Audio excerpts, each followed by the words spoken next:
Moody Meats was a concept that we got back in the late 90s when hog prices went to 9 cents a pound.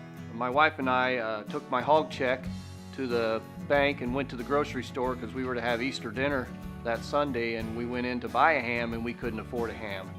And that's when I realized that something's wrong with this system. If the people raising food can't afford the food that they're raising, then I realized I wasn't raising food, I was raising a commodity. The store in Zionsville is on 20 East Cedar Street, again just off the bricks. Many of the customers that we had at our farm market days in the late 90s are still customers today in our store there on Cedar Street. It's a little bit different store than the typical butcher shop. It has a juice and smoothie bar in the front, and as I say, it has some other grocery type items in there, all with an Indiana and local focus as well.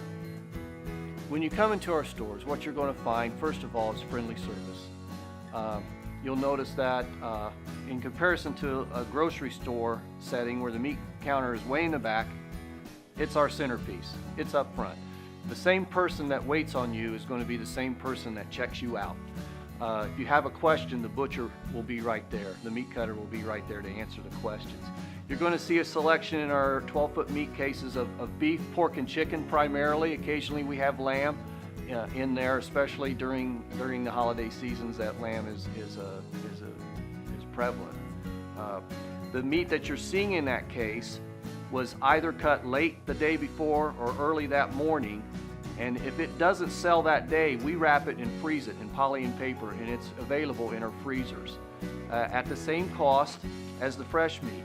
It's not in the freezer because it's old, it's in the freezer so that our meat cutters can set the fresh case every day. We don't want you to look at the cost, but the worth of the product. There's a big difference between what something costs and what something is worth. And there's so much more benefit to the community, to the land, and to your people with a small, local, and regional food system.